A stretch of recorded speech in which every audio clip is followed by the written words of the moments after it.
कहीं बहुत दूर नहीं है।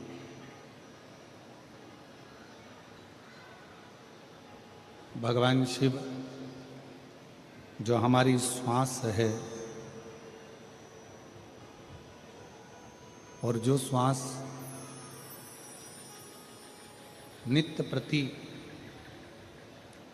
21,600 श्वास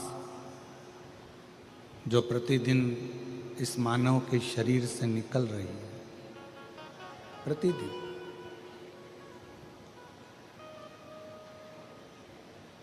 ये श्वास ही हमारा शिव है।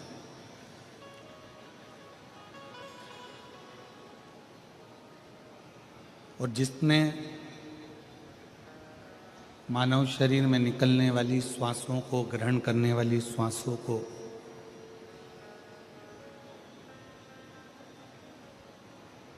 स्मरण कर लिया, देख लिया, ध्यान कर लिया, तो ये समझें कि शिव को पा लिया। ये 21,600 श्वास जो मानव के शरीर से रोज आ रही और जा रही है,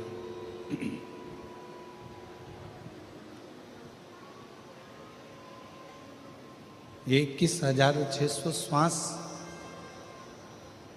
शिव का एक अंश है। जैसे श्वास निकल जाने के बाद में, श्वास समाप्त हो जाने के बाद में शरीर नहीं रहता, केवल एक शव बन जाता है।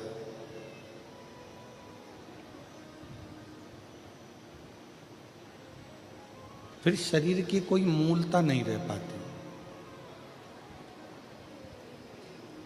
फिर वो शरीर श्वास जाने के बाद में केवल एक शव का एक स्वरूप है। उसी तरह शिव महापुराण की कथा कहती है, जिसने अपने जीवन काल में शिव नाम नहीं जपा,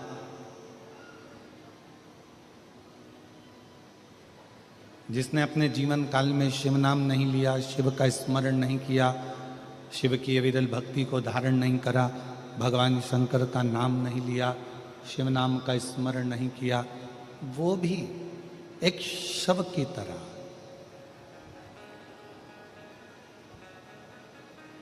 क्योंकि वो शिव को जान नहीं पाए।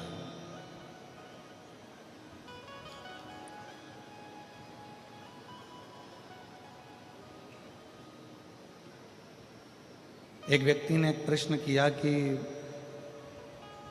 माहेश्वरी समाज की उत्पत्ति भगवान महेश से हुई है,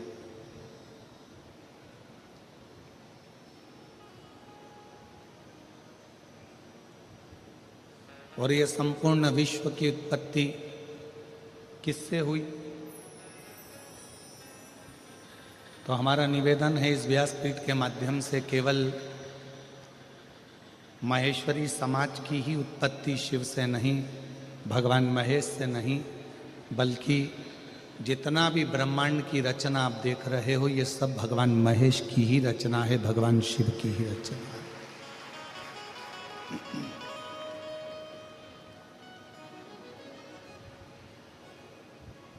ये रचना किसी दूसरे की है ही नहीं।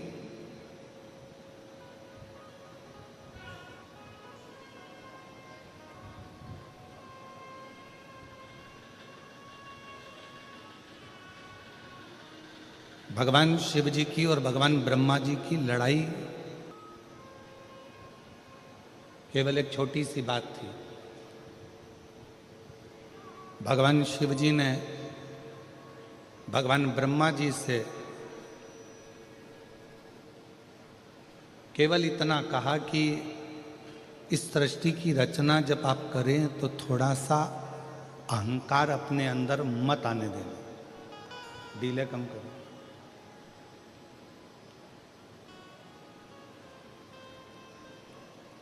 थोड़ा बहुत भी अभिमान अपने अंदर मत आने देना। और केवल ब्रह्मा जी से भगवान शिव नहीं कह रहा,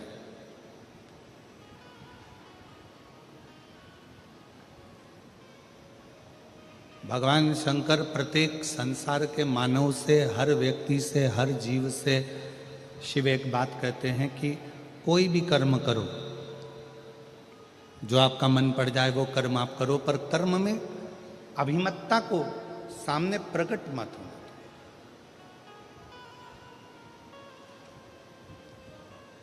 सही जिंदगी जीने के लिए शिव की बंदगी बहुत जरूरी है। और जिस मानव ने ये जान लिया कि जिंदगी अगर सही जीना है तो शिव की बंदगी करना पड़ेगी, शंकर की आराधना करना पड़ेगी, शंकर की बंदगी करना पड़ेगी, तो समझ लो कि जिंदगी हमारी सार्थक हो गई।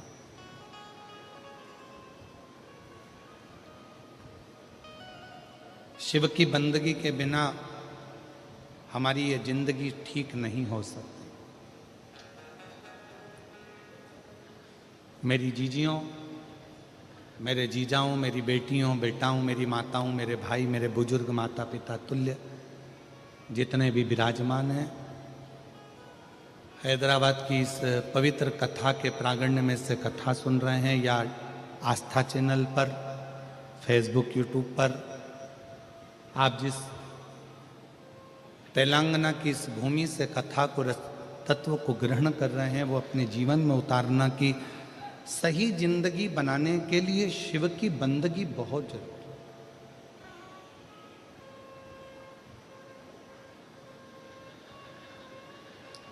आप राम जी का भजन करो, आप कृष्ण जी का भजन करो, आप नारायण का भजन करो, आप जिसका भजन करना चाहो उसका करो, पर साथ में शिव की बंदगी, शिव की आराधना।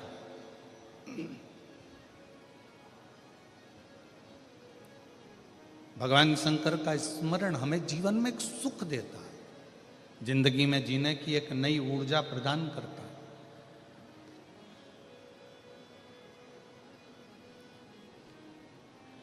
ब्रह्मा जी को भगवान शंकर ने केवल इतना सा समझाया कि सृष्टि की रचना करो, पूरा संसार की रचना करो, पर अहंकार रखकर मत करो।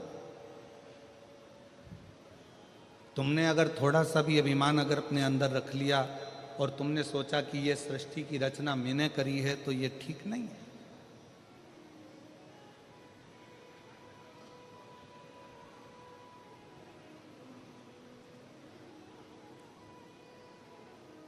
जैसे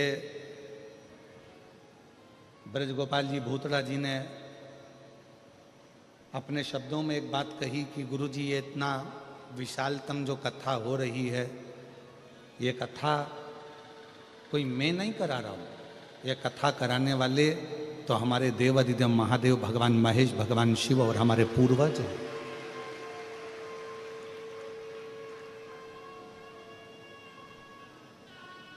और उसी को आप और हम लोग अपनी कुछ करा रहा है, सब शिव करा रहा है। माता पिता की कोई प्रेरणा है, माता पिता की कोई आज्ञा है, माता पिता का आशीर्वाद है, पूर्वजों का आशीर्वाद है और शिव की कृपा है, जो ये सब होगा, सब।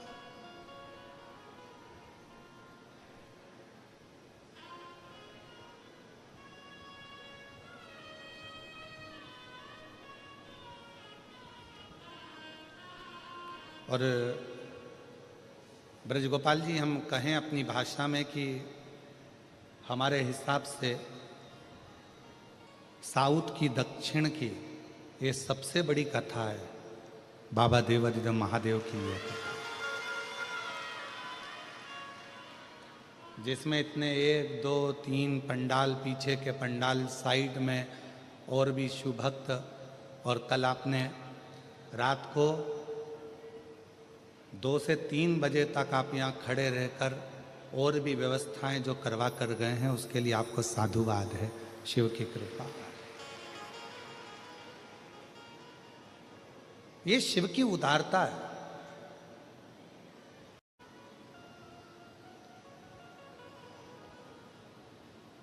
भगवान देवादिदेव महादेव ने भगवान ब्रह्मा जी से केवल इतना सा निवेदन किया कि अहंकार को रखकर सृष्टि की रचना नहीं करना, आप इस अभिमान को छोड़ दो और सृष्टि की रचना करो। इतने में भगवान ब्रह्मा जी से यह बात सहन नहीं हुई।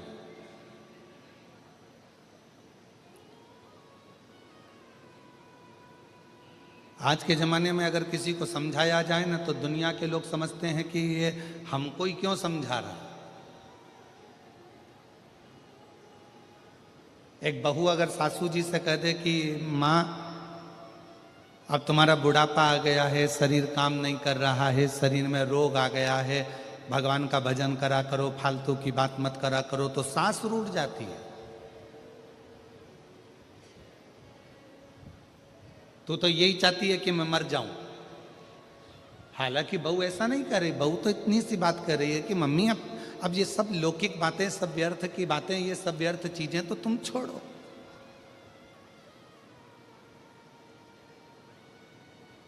एक दिन हमारी सासू जी से हंस के बोली जेठानी,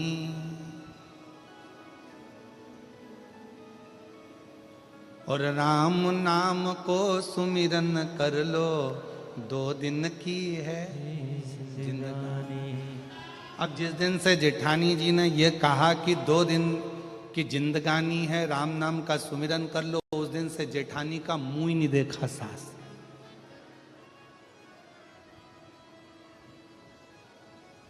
ये तो ये गलत चाहती है, ये गलत सोच रही है, गलत विचार कर रही है, ये चाहती है कि मेरे प्राण छूट जाए, मैं मर जाऊं। ना ना ना,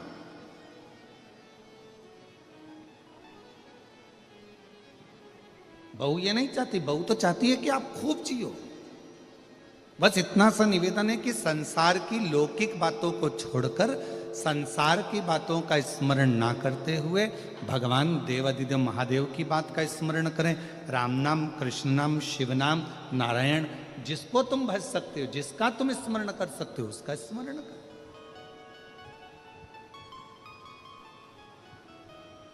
और वही की वही जो एक बहू सास से कहती है, वही की वही भगवान शंकर ने भगवान ब्रह्मा जी से कहा कि सृष्टि बनाओ, पर ये अहंकार रखकर सृष्टि का निर्माण नहीं कर रहे हैं। तुम्हें अभिमतता से दूर रहकर शिव कर रहे हैं कि सृष्टि का निर्माण करो।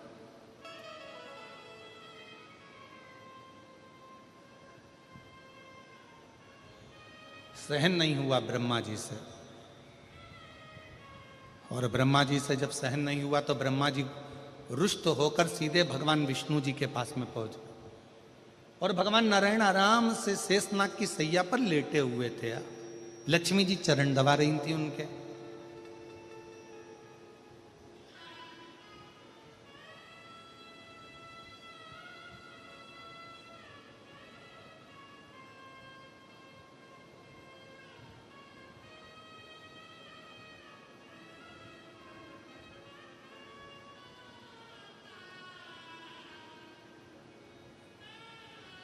पहुंच गए ब्रह्मा जी,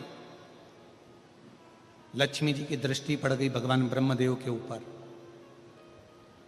देखा ब्रह्मा जी आए हैं, लक्ष्मी नारायण के चरणों को छोड़कर हाथ जोड़कर प्रणाम किया, और नारायण को प्रणाम कर कर कहा ब्रह्मदेव आए हैं, ब्रह्मा जी आए हैं।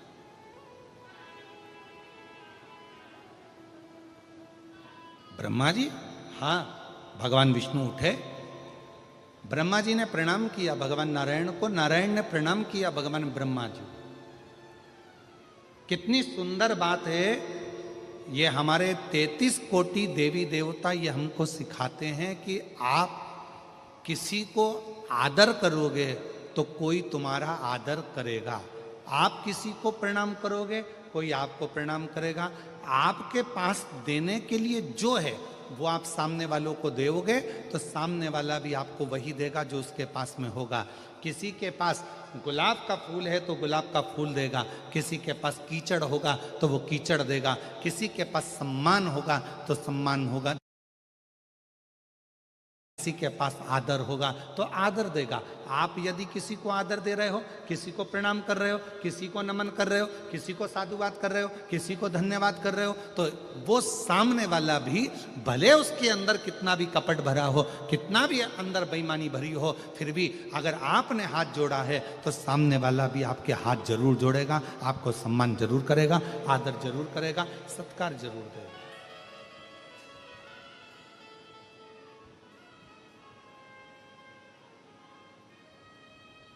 आपके पास देने के लिए क्या है ये आपके ऊपर निर्भर करता है।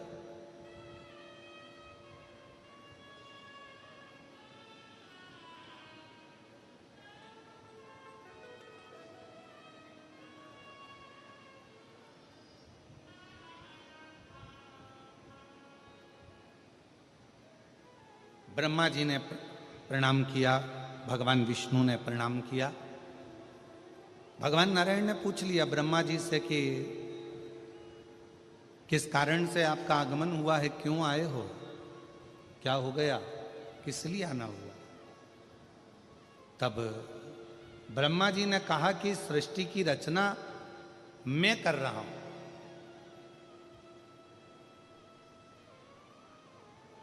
सृष्टि की रचना मैं कर रहा हूं। भगवान विष्णु समझ गए जहां पर मैं का संबोधन आ जाता है, जहां पर मैं का संबोधन लग जाता है, और यहां मेरा कुछ भी नहीं होना चाहिए। कथा करवाने वाला शिव, कथा वाचने वाला शिव, और कथा सुनने वाला भी शिव। कितनी सुंदर बात कही कि स्वयं ईश्वर जी और गोरा जी के रूप में भगवान शंकर पार्वती गणा और गौर बनकर शिव महापुराण के यजमान बनकर कथा को श्रवण कराते हैं, श्रवण करते हैं, कराते हैं।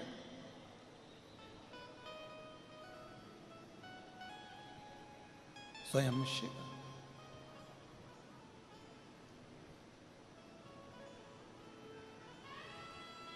और प्रभु आपकी कृपा से सब काम हो रहा है, भोले आपकी कृपा से सब काम हो रहा है।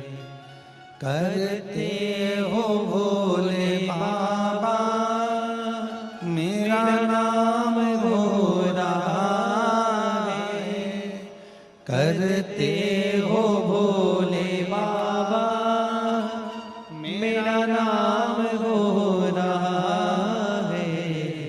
भोले आपकी कृपा से सब काम हो रहा है, शंभु आपकी कृपा से सब काम हो रहा है। भगवान ब्रह्मा जी ने जैसे ही कहा कि मैं सृष्टि की रचना कर रहा हूं, तो भगवान विष्णु की बुद्धि में आ गया कि अहंकार समाहित हो गया।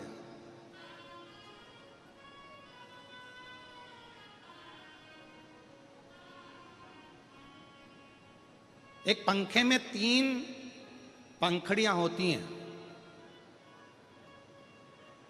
अब आजकल का फैशन हो गया तो 4 पंखड़ी का भी पंखा हो गया,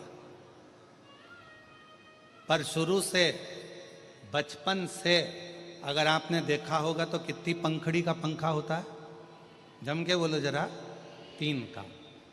और 3 पंखड़ी का ही पंखा घूमता रहता है, तो पंखड़ियां घूमती रहती है, घूमती रहती है, घूमती रहती है। कभी विचार करा कि 3 पंखड़ी का ही पंखा क्यों हुआ, ये 3 पंखड़ियां ही क्यों घुमाई जाती है? तो कहा बचपन, जवानी, अधेड़ी और बुढ़ापा, ये 4 जिंदगी की पंखड़ियां हैं, पर इसमें ये 3 पंखड़ी जो है ये ही घूमती हैं। बचपन खूब घूमता है, जवानी खूब घूमती है, और अधेड़ी घूमती है। चौथे नंबर की जो पंखड़ी है ना, वो तो लटकी की लटकी रहती है, क्योंकि उसको मालूम है अपना घूमने का समय नहीं, अपना तो ठहरने का समय है और जिंदगी को साधने का समय। एक बचपन की जिंदगी ऐसी होती है, चलो बैग उठाओ, स्कूल जाओ, घर आए, वापस ट्यूशन जाओ, चलो कोचिंग जाओ, यहाँ आए वहाँ आए, चलो रोटी खाओ, भोजन करो, ये करो वो करो। और माँ अपने बच्चे को, माता पिता अपने बच्चे को दिन भर घुमाता रहते हैं। बचपन पूरा खत्म हो जाता है, जवानी आती है, फिर दिन भर घूमना फिरना, ये काम वो काम, और कमाना करना, ये सारे काम में लगना पड़ता है। विवाह हो जाता है, शादी हो जाती है, गृहस्थी का बोझा माथे पर चढ़ जाता है। फिर आ जाती है अधेड़ी, अधेड़ी में बहन के घर मायरा भरना है, फिर वहाँ जाना है, ये काम करना है, बच्चों की शादी करना है, उसका ये फंक्शन करना है, उसका वो फंक्शन करना है, कहीं बुआ जी के यहाँ जाना है, कहीं सारे संबंध निभाना है, सारी रिश्तेदारी निभाना है। बड़ा निभाकर चलना पड़ता, बड़ा